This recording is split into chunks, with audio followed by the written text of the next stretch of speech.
They didn't cut me off with shouting. That would have been easier to remember. There was no dramatic phone call, no accusation, no ultimatum. Just a series of conversations that gradually lost warmth, then patience, then any trace of familiarity. My mother's voice became careful. My father's became formal. My sister filled the silence with concern that sounded convincing enough for everyone except me. Apparently, I had dropped out of medical school. Apparently, I had hidden it. Apparently, I was ashamed. I didn't even know the story existed until it had already settled into fact. At first, I thought it was a misunderstanding. Some mix-up, some garbled retelling that would dissolve the moment I explained things.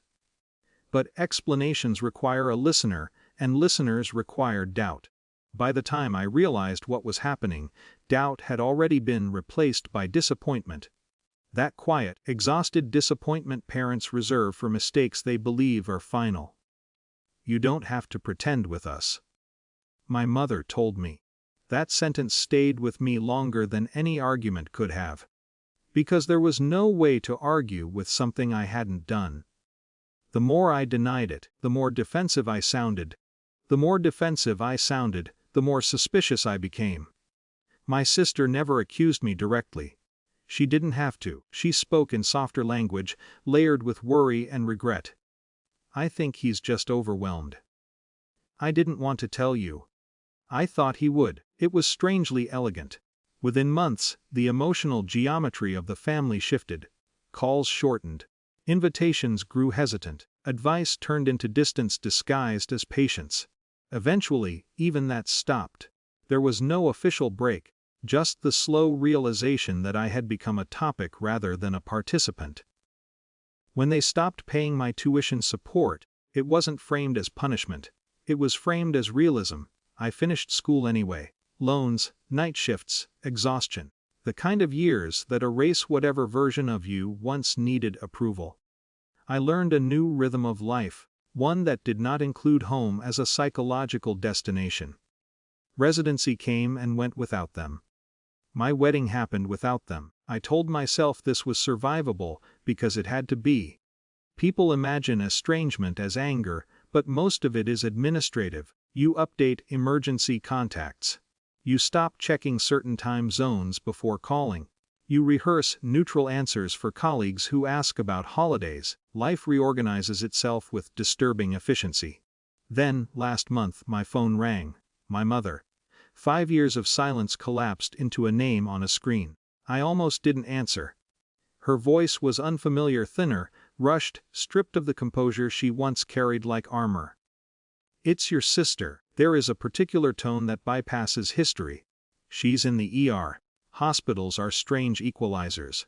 They reduce identity to function. Titles replace relationships. Protocol replaces emotion. No one cares who was right or wrong in a family dispute when vital signs are unstable. By the time I arrived, she had already been admitted. My parents stood in the corridor, smaller somehow. Anxiety compresses people. My mother's eyes scanned every passing staff member with desperate intensity. My father stared at the floor like it contained instructions. For a moment, none of us spoke. 5 years is too long for easy dialogue. "She's stable," I said, because that was the only safe sentence available. They nodded with visible relief, not yet processing the oddity of hearing clinical reassurance from the son they believed incapable of finishing medical school.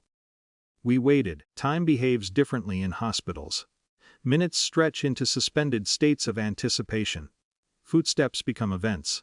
Doors become verdicts. Then, the attending physician walked in.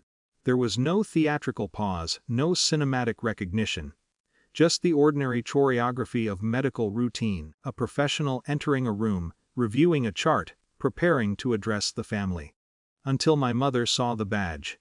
Until my father saw my face. Until reality rearranged itself faster than anyone could cognitively absorb. My mother grabbed my father's arm. Hard. So hard that later I noticed the bruises forming beneath his sleeve. Neither of them said my name. They didn't need to. Shock has its own language. I introduced myself the way I had done thousands of times before. Calmly. "Good evening. I'm Dr. My voice did not tremble. Years of training erase hesitation. Muscle memory overrides emotional turbulence. My sister looked at me with a confusion that slowly transformed into something heavier. Not guilt exactly, but the dawning recognition that narratives, once weaponized, do not always remain under control. Professional context is ruthless. Credentials are difficult to reinterpret. My parents listened as I explained her condition, treatment plan, prognosis. I spoke in measured, familiar cadences, the same tone they had once imagined I would never legitimately acquire. No one mentioned the lie. Not then. Hospitals are governed by hierarchy, and in that room hierarchy was no longer negotiable. Not socially, not psychologically. The shift was quiet but absolute. For the first time in 5 years, my parents looked at me without disappointment, without suspicion, without the subtle distancing reflex that had defined every previous interaction. They looked at me the way families look at doctors, with trust, with need, with something dangerously close to reverence. And that, more than anger ever could, left everyone speechless. Afterward, in the corridor, my mother tried to speak. But language failed her, because there was no sentence that could bridge 5 years of certainty built on falsehood. I didn't offer one. Restraint is a form of dignity rarely understood outside lived experience. I'll keep you updated, I said, not cold, not warm, professional. And as I walked away, I understood something with unsettling clarity. There are power reversals that arrive not through confrontation, but through reality itself, through time, consequence, and the simple impossibility of denying what stands directly in front of you. No victory, no vindication. Just an irreversible fracture in the story they had believed for half a decade. Some silences don't end. They just change shape.